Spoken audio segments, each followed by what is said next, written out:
Hola, ¿qué tal? ¿Cómo están? Muy buenos días, amada iglesia. Para mí es un placer y un verdadero honor y privilegio dirigirme a ustedes como lo hemos hecho por los últimos meses a través de la tecnología. Posiblemente ya se ha dado cuenta que no disfruté de la transmisión en vivo esta mañana. La razón es porque su servidor este día también está predicando la palabra de Dios en otra iglesia. No, definitivamente no estoy en dos lugares. Nunca ha podido ser y nunca será. Usted sabe, estas predicaciones son pregrabadas, pero ahora mismo sí estoy en vivo en otro sitio. Esa es la verdadera razón. Pero bueno, solo quería dejar ahí el dato. Vayamos adelante. Pues seguimos estudiando la carta a los hebreos. La semana pasada veíamos con el pastor Luis, recordábamos y analizábamos sobre la implicación del perfecto sacrificio de Cristo por los suyos, por su iglesia, por sus santos, por esa nación santa que Él compró con su sangre, que Él llamó de las tinieblas a la luz admirable del Señor para proclamar las buenas nuevas de la salvación. Recordábamos, como parte también del sermón, que los sacrificios incapaces del pasado eran solamente una sombra de la obra perfecta que Cristo habría de cumplir una vez y para siempre. Veíamos ahora esa implicación de cómo esas cosas que sucedían y que en su momento quizás no eran entendidas como tal, a la luz de la carta a los hebreos y lo que el autor nos deja en claro eran solamente una sombra. Y ahora nosotros mismos ya no necesitamos más, o ya no vemos más esas sombras, sino vemos el sacrificio completo y perfecto de Cristo.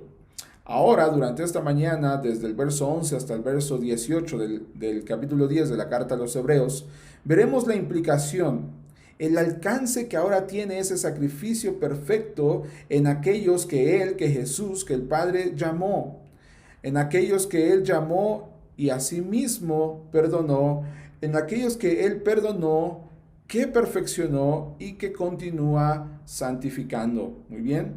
Así es que vamos a leer del versículo 11 al versículo 18. La carta a los Hebreos capítulo 10, versículos 11 al 18.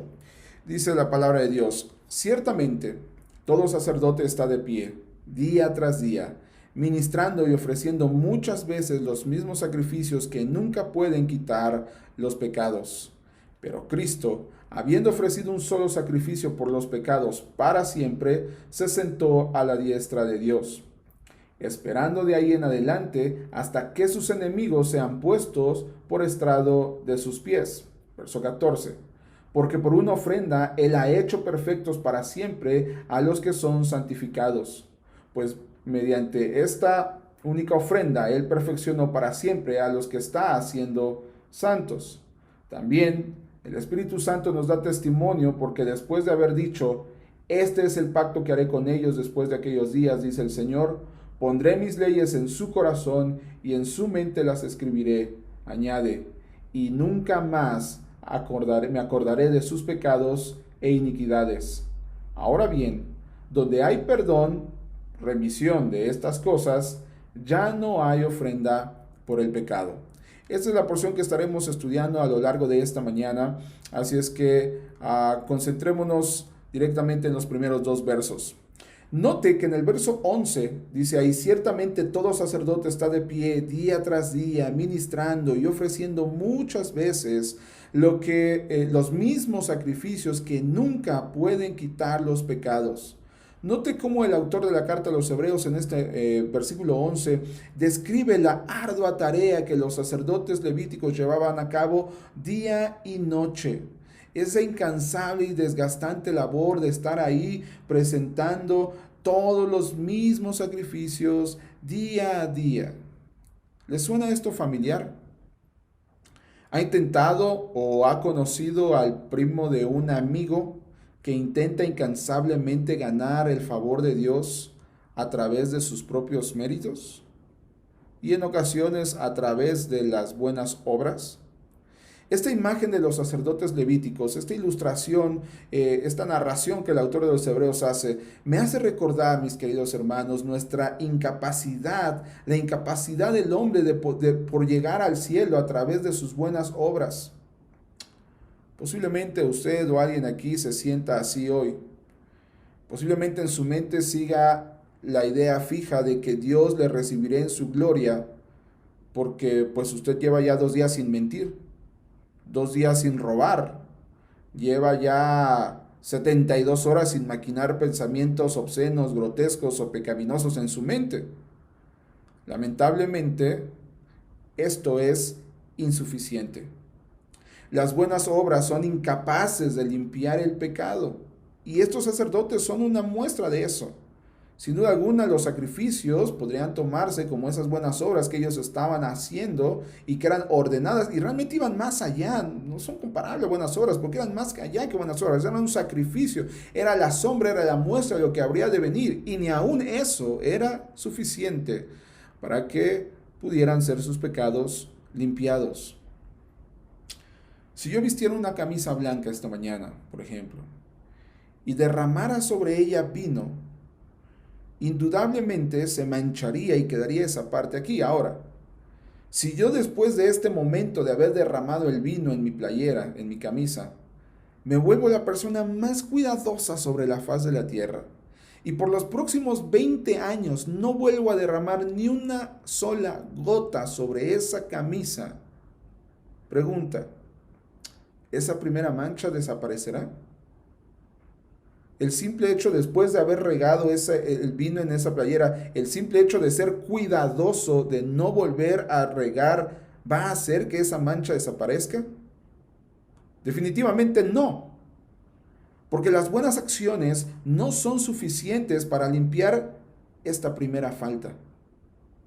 Esa falta que está ahí. Si alguien mintió, si alguien robó cuando era niño, o adolescente, o hace muchísimo tiempo, o en su mente está solamente, no, pues alguna sola vez lo hice. Si alguien solamente lo hizo alguna ocasión y después de eso dice que no lo ha vuelto a hacer nunca más, pero no ha sido lavado en la sangre de Cristo, ese alguien no ha sido limpiado de su pecado que le aleja de la gloria del Padre. ¿Por qué? Muy sencillo. Porque las buenas acciones no son capaces de limpiar los pecados, por mucho esfuerzo que haya. Los sumos sacerdotes, como veíamos y hemos estado viendo a lo largo de la narración de la carta a los Hebreos, pasaban día y noche de pie en el templo, ministrando, ofreciendo sacrificios por los pecados, y aún así nunca ni uno de esos sacrificios pudo quitar el más mínimo pecado del hombre. Lo que estos sacrificios hacían es que apaciguaban la ira de Dios por un momento, pero nunca pudieron ir más allá. No cesaron su obra porque el sacrificio debía continuarse efectuando. Los sumos sacerdotes no tenían un descanso en ese sentido, en esta tarea, porque los sacrificios tenían que estarse llevando día a día. Pero ahora note este contraste precioso en el verso 12. Dice el verso, pero Cristo, nuevamente, esto es lo que hacían los sacerdotes levíticos, pero Cristo, dice el escritor, habiendo ofrecido un solo sacrificio por los pecados para siempre, se sentó a la diestra de Dios. En contraste de los muchos sacrificios y de los continuos sacrificios que los sacerdotes levíticos ofrecían, Cristo ha ofrecido un solo sacrificio por los pecados para siempre. Un sacrificio perfecto, un sacrificio eficaz, un sacrificio completo. ¿En quién fue ese sacrificio? En Cristo. La palabra es clara.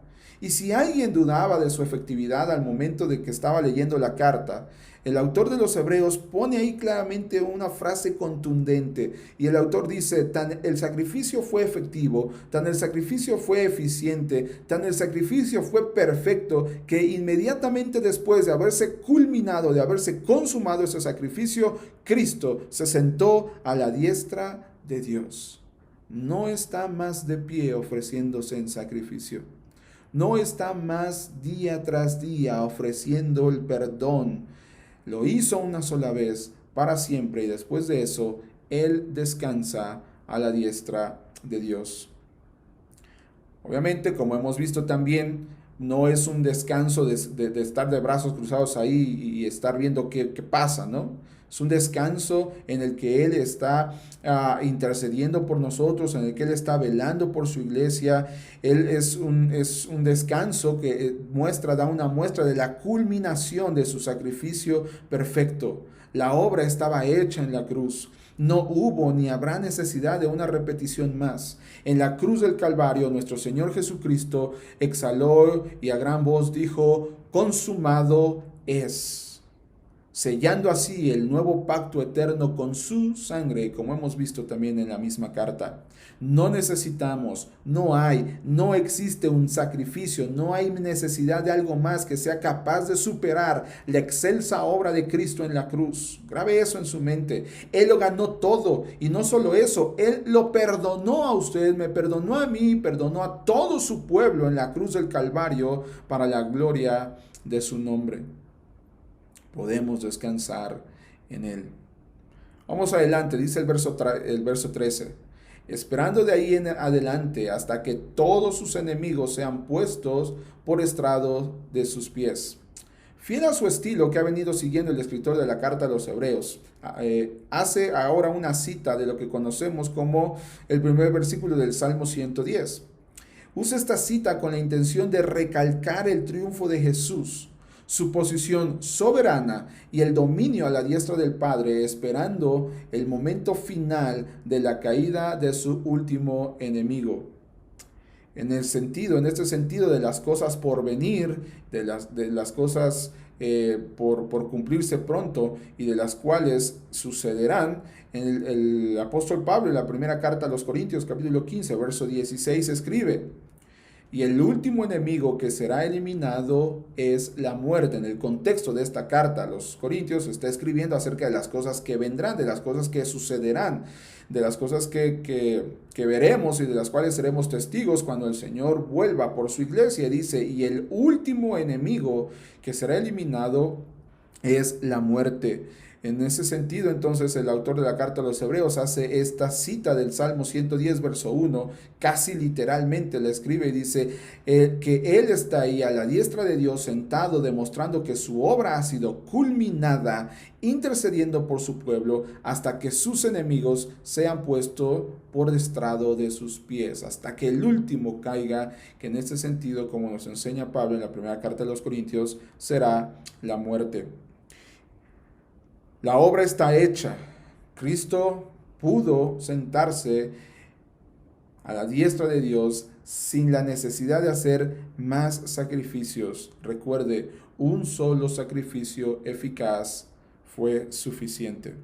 Pero vamos adelante, mire, presta atención al verso 14, una cosa preciosa. Dice ahí, porque por una ofrenda Él ha hecho perfectos para siempre a los que son santificados.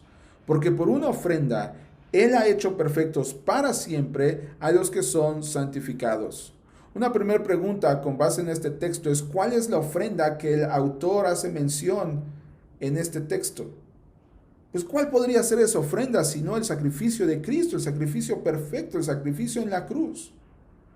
Ahora bien, si entendemos que esta ofrenda es el sacrificio de Cristo en la cruz, prestemos atención a la parte B del texto, la parte siguiente, dice ahí: Él, Cristo, a través de esta ofrenda, ha hecho perfectos para siempre. Escucho nuevamente eso. Ha hecho perfectos para siempre. Cuando hablamos de la eficacia del sacrificio de nuestro Señor Jesucristo, sin duda alguna hablamos de este acto glorioso sobre el cual o mediante el cual todos aquellos que Él ha elegido han sido limpiados, han sido justificados, han sido perdonados, han sido perfeccionados para siempre. Nadie ni nada podrá alejarnos del eterno amor de Dios que está en Cristo Jesús. Hemos sido ya perfeccionados en Cristo. No hay más manchas de vino, no hay más errores que el Padre vea, no hay más pecado que el Padre vea delante de Él en nosotros que nos separe de la gloria eterna de Él. No hay más nada de eso. Recuerde, ya no somos extranjeros, ya no somos enemigos, somos su pueblo amado, somos el pueblo limpiado, somos el pueblo redimido, somos la nación santa, somos aquellos que hemos sido limpiados por la sangre del Cordero de Dios que quita el pecado del mundo, Jesucristo mismo. No somos más pecadores. Somos hombres, mujeres, redimidos por la gracia de Dios para la gloria de su nombre. Somos perfeccionados, no somos más impuros, no estamos más manchados delante de la presencia de Dios. A la luz de este texto, a la luz de este versículo 14, podemos tener bien claro que una fe genuina resulta en paz para con Dios porque no hay ya más pecados que perseguir. Delante del Padre, esta camisa manchada que fue lavada en la sangre de Cristo ha sido así y por consiguiente no está más sucia, ni lo estará cuando Dios nos ve.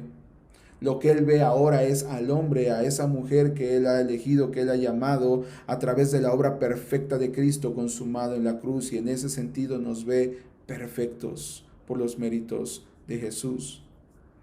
Ahora bien, una buena pregunta que resalta de esto es, si el cristiano ha sido perfeccionado, ¿eso significa que entonces el cristiano genuino no miente más? ¿No roba, no tropieza, no cede ante su carne? No, no es la respuesta, no es la razón, no es el motivo, no es el resultado. Porque en la vida práctica del creyente se vive continuamente el proceso de santificación. Y es lo que deja en claro el autor de la carta de los Hebreos en ese mismo verso. En el verso 14 dice, porque por una ofrenda Él ha hecho perfectos para siempre a los que son santificados. En este sentido me gusta más, o es más claro cómo la NTV hace, la traducción de este texto. Dice, pues mediante esa única ofrenda, Él perfeccionó para siempre a los que está haciendo santos. Note estos dos tiempos diferentes. El Señor perfeccionó para siempre, ¿ya? Pero a la misma vez, a estos que perfeccionó, Él Jesús mismo, los está haciendo santos. Es decir, esta segunda es una acción que está teniendo su cumplimiento hacia adelante. El perfeccionamiento sucede al momento de la salvación del creyente, ¿ya? Y es lista, isofacta, perfecta, es eterna, ¿sí? Es un hecho logrado ahí a través del cual ahora el Padre nos da ese libre acceso a Él porque no estamos más sucios. Pero por otro lado, la santificación es progresiva. A estos mismos que Cristo perfeccionó eternamente, a estos mismos Él, Cristo mismo, los va perfeccionando progresivamente, los va santificando progresivamente. Ese es el sentido del texto cuando dice a los que está haciendo santos. Son dos hechos que aunque son simultáneos, son diferentes. Recuerde muy bien, unos son, o mejor dicho, una parte es lo que Él ha hecho perfecto para siempre, y otra parte es esta santificación progresiva.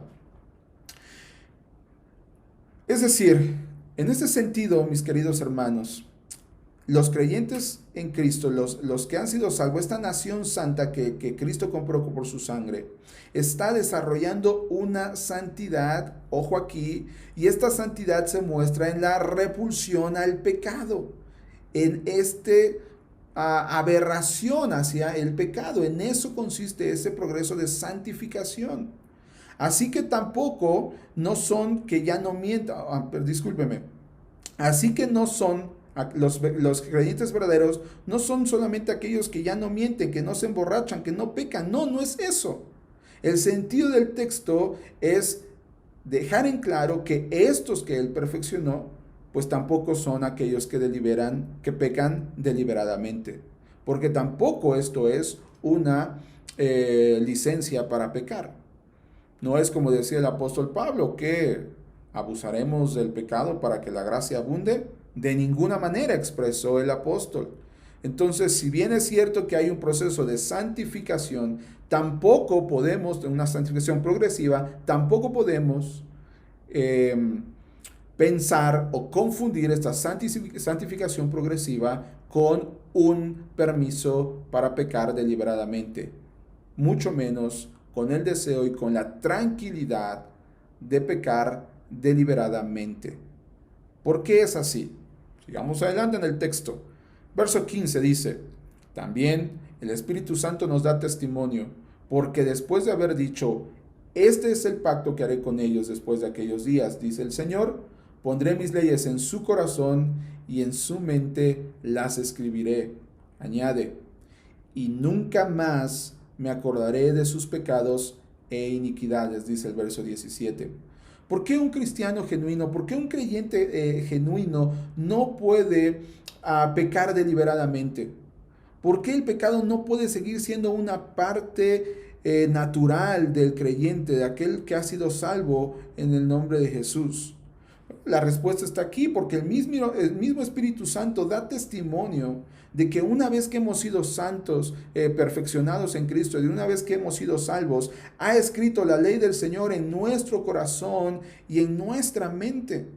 Es decir, ese sentimiento de repudio al pecado del que yo le hablaba hace un momento, no emana de un corazón sin redimir, no emana de la noche a la mañana, no emana como una obra mágica. Este sentimiento de repulsión, de asco hacia el pecado, solamente puede emanar como resultado de la ley de Cristo grabada en nuestro corazón y en nuestra mente. De manera tal que cuando el creyente es confrontado al pecado, cuando el creyente es puesto ahí en la tentación, cuando el creyente está ahí expuesto ante el pecado, puede reconocer que es un pecado y es capacitado, es fortalecido, como veíamos hace un par de semanas, para vencerlo. En esa santificación progresiva tropezaremos, pero siempre seremos reivindicados. Por si fuera poco, el autor de la carta a los Hebreos nos recuerda nuevamente que podemos descansar en este perdón perfecto, en este perdón eterno, pues el Padre nunca más recordará nuestros pecados e iniquidades. ¿Por qué? Porque todos los pecados han sido ya perdonados. Porque hemos sido limpiados y esto asienta las bases de una excelente noticia. Escuche con atención. Para el Padre, no hay niveles de pecados, no hay colores en los pecados, no hay grados de pecados, no le importa lo que usted haya hecho. Venga a Cristo Jesús y sea perfeccionado para ir avanzando en santidad. Escuche esta gloriosa noticia, no importa lo que usted haya hecho, no importa lo que usted esté haciendo, no importa lo que hizo hace un minuto, hace 30 minutos, hace una hora, hace 30 días, hace 30 años. No hay pecado grande, no hay pecado difícil, no hay pecado imposible que Dios no pueda limpiar. Venga a Cristo Jesús, rinda su vida. Si usted está escuchando el llamado de Jesús ahora, si usted está sintiendo esa necesidad de rendir su vida a Cristo, hoy es el día. Ríndase a Jesús.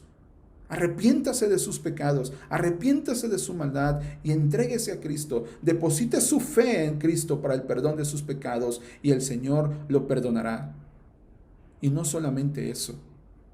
El Padre no es un hombre como nosotros, incapaz de perdonar. No es un Padre que guarde resentimientos.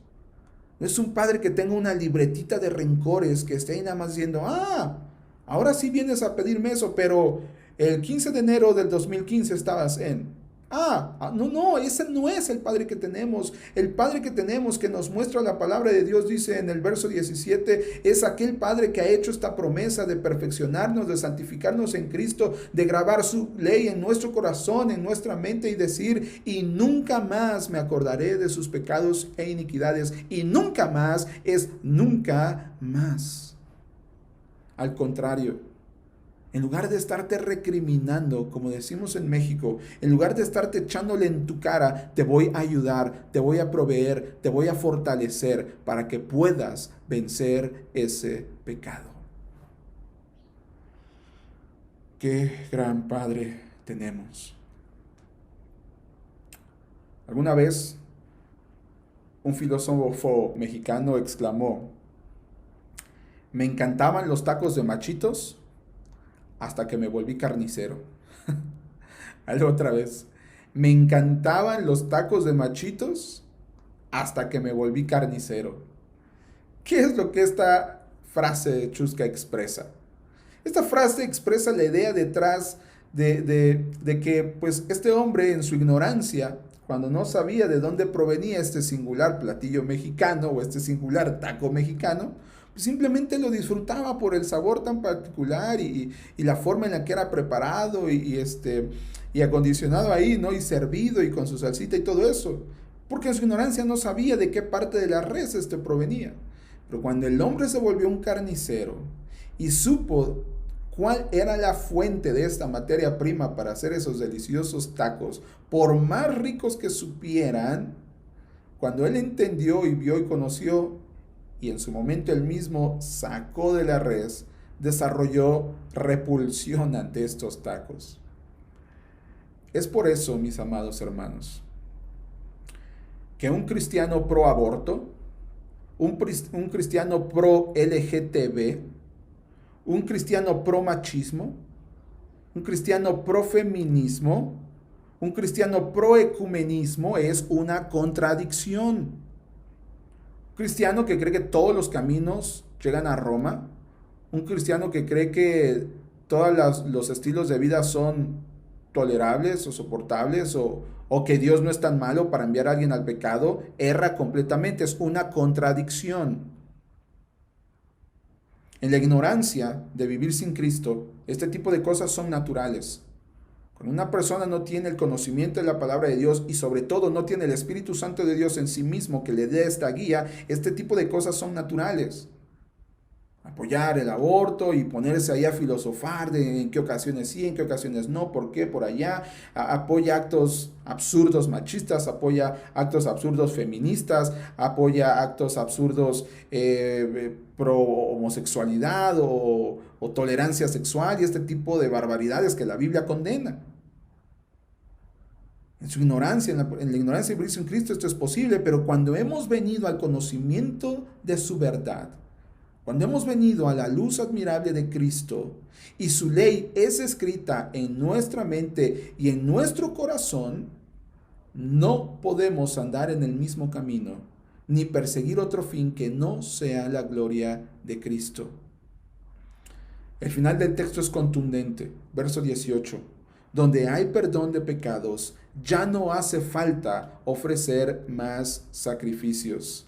Donde hay perdón de pecados, ya no hace falta ofrecer más sacrificios. Y esta aseveración, esta realidad, esta contundente afirmación nos lleva a la pregunta de los 64,000. ¿Cómo hemos de vivir entonces a la luz de este texto? Si está usted confundido en cuanto a su salvación o su estatus, de repente no sabe si es, si no es, ve algunos destellos que parecen que sí, pero otros apagones que muestran que no. Bueno, este es un buen día para hacer un análisis consciente y sensato de sí mismo. ¿Está usted viviendo una fe que le permite disfrutar deliberadamente de su pecado? ¿Aún no siente o es que no se siente lo suficientemente digno de entrar al cielo a pesar de todas las buenas obras que ha hecho y que está haciendo? ¿O por el contrario, usted considera que tiene un lugar asegurado en el cielo porque ha sido usted lo suficientemente bueno? En estos casos seguramente no ha tenido un encuentro genuino con Cristo y su fe es una fe arcaica que no tiene descanso, que busca con intención los sacrificios constantes que no pueden quitar el pecado porque no encuentra ese descanso. Seguramente entonces está viviendo este estilo de vida que le hace tener esa carga de la necesidad de portarse bien para que Dios no lo expulse de su gloria, o mejor dicho, para que le acepte, porque aún no le ha aceptado. Si por el contrario, mis amados hermanos, y para mí este es como el mensaje central que este texto nos refleja, nos muestra, nos da. Si por el contrario su fe es una fe que le causa un repudio por el pecado a pesar de sus tropiezos, ojo, otra vez, no quiere decir que no tropezaremos, que no caeremos, que no menguaremos en ese sentido. No quiere decir eso, otra vez recuerde, la santificación es progresiva. La perfección es inmediata en el hecho de que no hay más mancha en nosotros que nos impida acceder a la gloria del Padre, pero la santificación es progresiva. Pero esta santificación progresiva nos lleva al repudio del pecado, o una clara muestra de que estamos avanzando en esto es que cada día estamos odiando más y más el pecado que mora en nosotros o que nos asedia, es decir, que nos tienta, que nos persigue, que nos arrincona. Y si es ese tipo de fe, la fe que usted tiene, le animo a una cosa: no desmaye. No se sienta derrotado. Es parte del caminar de un discípulo. Es parte de esa santificación progresiva que el Señor está trabajando en usted. Manténgase con humildad, acercándose al Señor, clamando por ayuda para lidiar con ese pecado, hasta que la obra de Dios, hasta que la obra de Cristo sea perfecta en todos. Manténgase en la lucha. Manténgase andando. Recuerde, su obra, la obra que Él empezó en nosotros, será culminada, será perfeccionada. De eso no debe tener ninguna duda. Amados hermanos, pues que el Señor nos ayude, que el Señor siga guardando de nosotros, que nos dé entendimiento, sabiduría, discernimiento para poder entender esta porción de su palabra, pero sobre todo para poder aplicarla a nuestra vida práctica diaria, pues como escribió el autor de la carta de Santiago en el capítulo 1, verso 22, debemos ser pues hacedores de la palabra y no solamente oidores, engañándonos a nosotros mismos. No nos engañemos. No hay otra forma de agradar a Dios que no sea a través del sacrificio de Cristo. No hay otra forma de odiar el pecado que no sea a través del poder del Espíritu Santo que mora en nosotros, que nos anima, que nos revitaliza, que nos fortalece, que escribe la ley de Cristo en nuestra mente y en nuestro corazón para la gloria de su nombre. Que tengan una excelente semana. Que el Señor les guarde. Y si hay algo en lo que podamos servirles, por favor, no duden en hacérnoslos saber. Nos vemos pronto, si Dios permite. Que el Señor les guarde.